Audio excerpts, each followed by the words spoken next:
Bon, on va faire rencontrer Rio et Sam. Sam qu'on connaît tous et qu'on sait comment, comment il est, on va dire.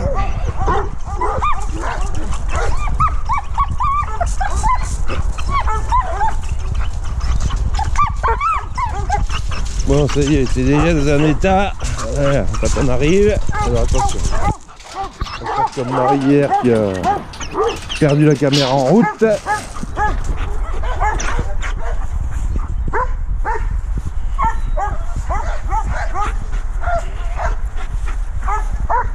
c'est pas mal pour le moment, il ne m'a pas sauté dessus, c'est pas le cas d'habitude. Pas tarder.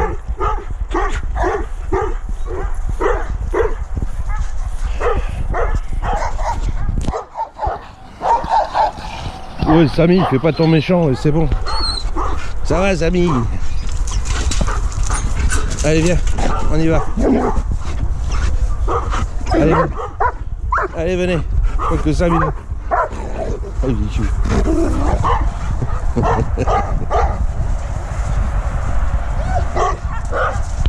Un grand chien, le Sam. Que t'es devenu.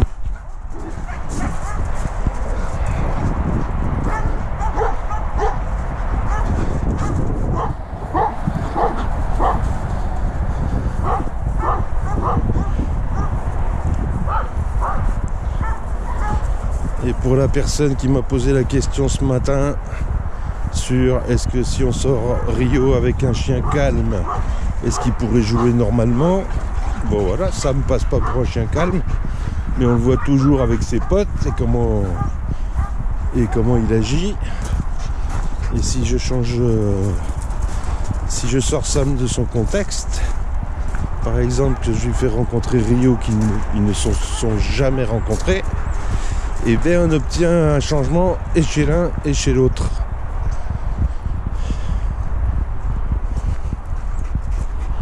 Venez, je vous emmène dans le terrain, tiens. On aura plus de place et...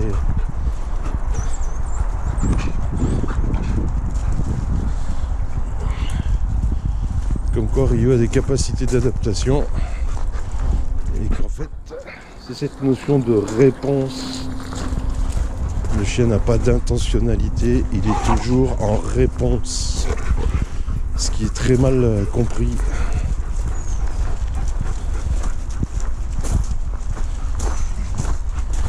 Voilà pourquoi je parle de conscience. Prendre conscience de certaines choses. On va écouter tout ce qui se raconte. De confiance, parce que si je sors Sam avec Rio, c'est que j'ai confiance en l'un et en l'autre, et que du coup je peux les sortir en liberté. J'ai pas besoin de muselière, de laisse, de longe, ou même de gérer la rencontre, c'est-à-dire d'intervenir par désordre. C'est ce que tout propriétaire devrait créer dans sa relation, c'est une relation de confiance. Et dans l'échelle d'intensité, la relation de confiance, elle s'établit à la maison, parce que c'est là qu'on passe le plus de temps. Et ce que les gens n'ont pas conscience, c'est que même à la maison, ils sont tout le temps en train d'intervenir, que bien souvent c'est le chien qui contrôle tout. Mais ça, ils n'en ont pas conscience. Et que lorsqu'ils vont à l'extérieur, eh ben, ils vivent mal, que en fait là, ils n'arrivent plus rien à contrôler. Donc au lieu de s'attaquer au sommet du problème, je dirais, ça sera toujours beaucoup plus facile de travailler sur sa relation directement. Et là on en vient à travailler sur soi et pas sur le chien.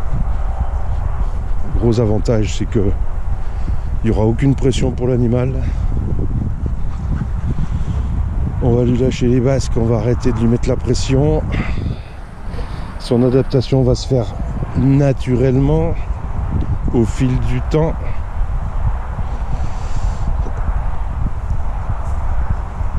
Et on obtient un résultat, c'est-à-dire on n'a plus besoin de contrôler puisqu'on est en confiance. Notre chien il est calme, il peut rencontrer que ce soit d'autres humains, d'autres chiens. Et il n'y a plus à intervenir puisqu'il va arrêter de faire ce qu'il faisait. Voilà. Enfin c'est ma façon de travailler à moi.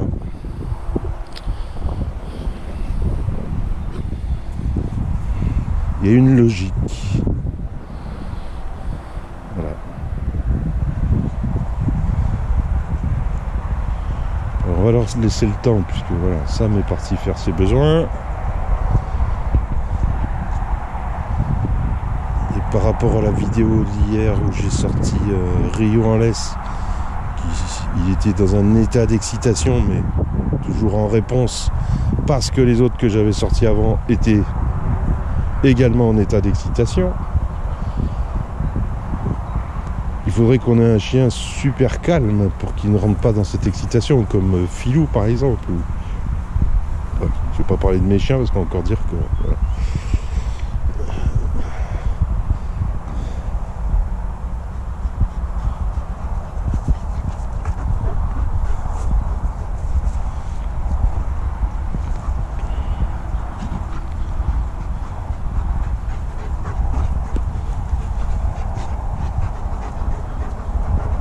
Ça va mon Samy? Quand je dis que t'es un grand chien, hein? Alors Sam, pour la petite histoire, en fait, on va le mettre bientôt à l'adoption.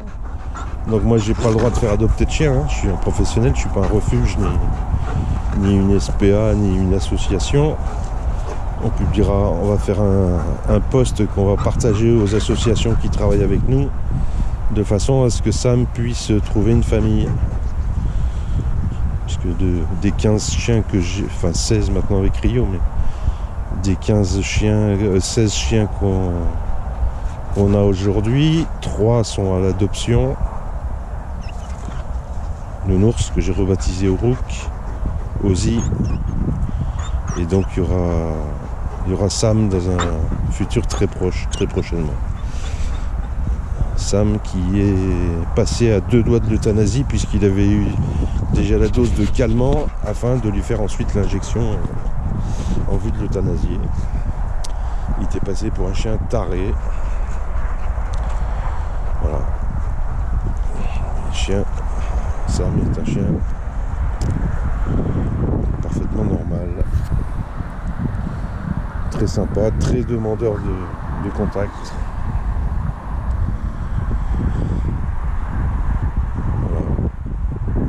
Donc la vidéo elle est double emploi puisque on peut voir un Sam complètement différent et je pense un Rio aussi différent.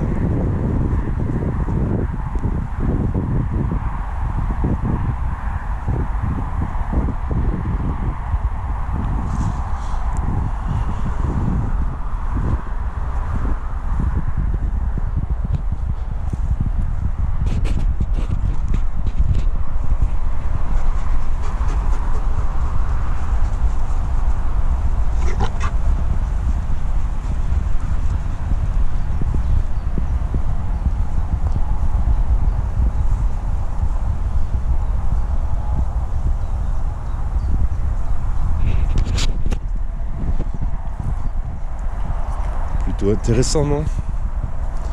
Je crois que le plus spectaculaire c'est encore le changement de Sam, hein, quand on le voit avec Niagara ou avec Onyx, comment il mord.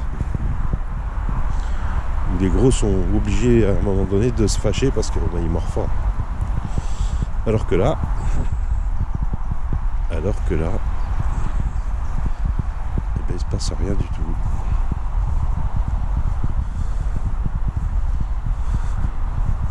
Voilà.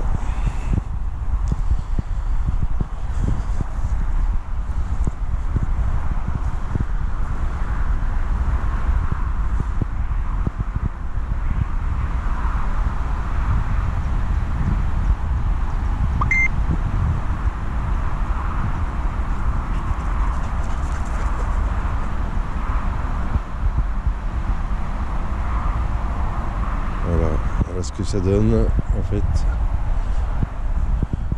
Le chien a toujours été une passion pour moi. Ça fait plus de 40 ans aujourd'hui que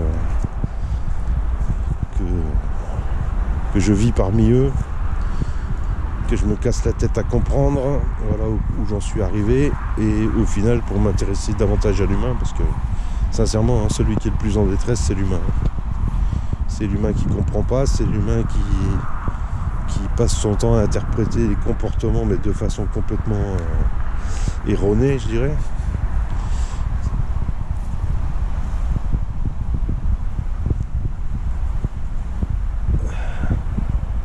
Alors que mes expériences font qu'aujourd'hui, quand je décide de sortir de chien, je sais déjà prédire comment ça va se passer. L'avantage, c'est que je vis de très belles expériences et en plus, j'ai pas besoin de rentrer dans le contrôle. Et comme je dis toujours, quand je le sens pas, je ne le fais pas. C'est une règle que beaucoup de personnes devraient adopter.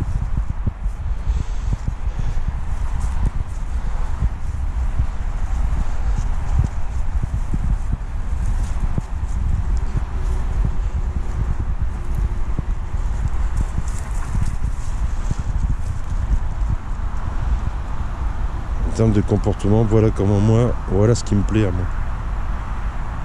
Que je peux sortir avec mon chien, il rencontre un autre chien et en fait pas d'excitation. Ils font leur vie de chien. C'est calme, c'est détendu.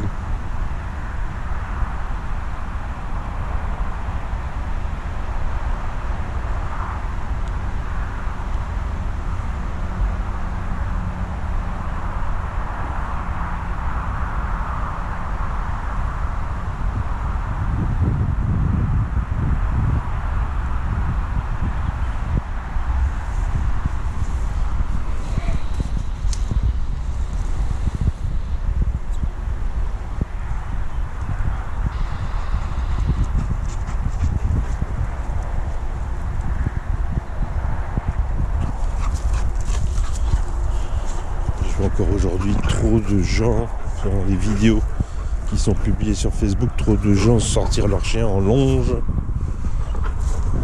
C'est toujours la peur qui prédomine.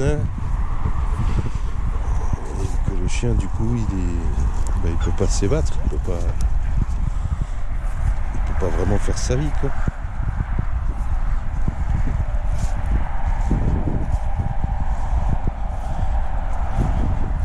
D'être des consommateurs. Le chien n'est pas un objet, c'est un être vivant, doué d'une sensibilité tout comme nous, avec des individus plus ou moins sensibles, tout comme on le retrouve chez l'humain.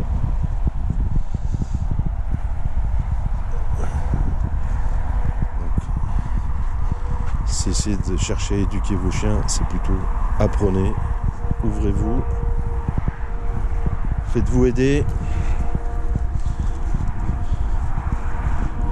Prenez conscience peut-être de qui vous êtes, de vos peurs.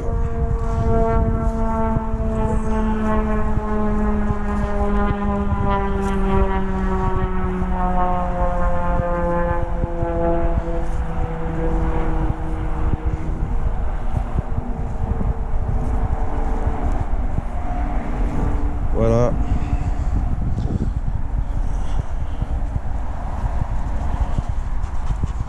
J'en reviens à la personne qui m'a envoyé le message ce matin. Et bien voilà, parce qu'elle connaît Sam, elle a déjà vu maintes et maintes vidéos de Sam, comment il agit habituellement.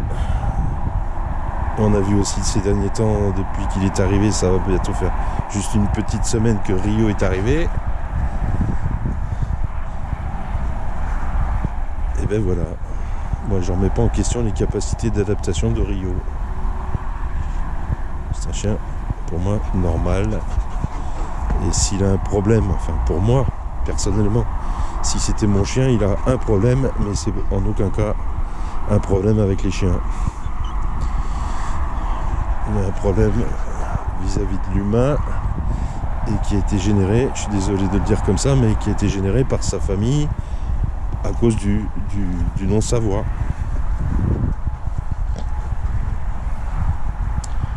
Parce que tout...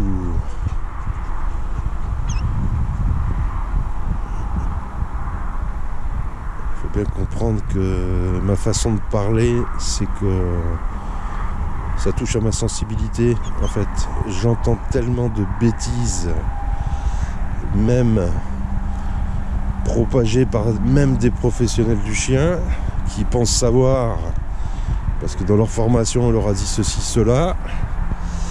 Mais moi, je démontre le contraire. J'en suis intimement convaincu. Après, je ne cherche pas à imposer mes idées. Mais il faut savoir une chose, c'est quand vous parlez en tant que professionnel, vous influencez le comportement du propriétaire qui est en face de vous. Du ou des propriétaires. Ces fausses idées, ce que j'appelle fausses idées ou croyances, ne sont pas fondées. Et elles incitent les gens à faire des petites erreurs qui, répétées quotidiennement, vont aboutir à des problèmes. Et les gens, et même les professionnels, ne se rendent pas compte qu'ils sont à l'origine de ces problèmes. Et après, on va accuser le chien d'être comme ceci ou comme cela. Voilà, c'est juste un petit message.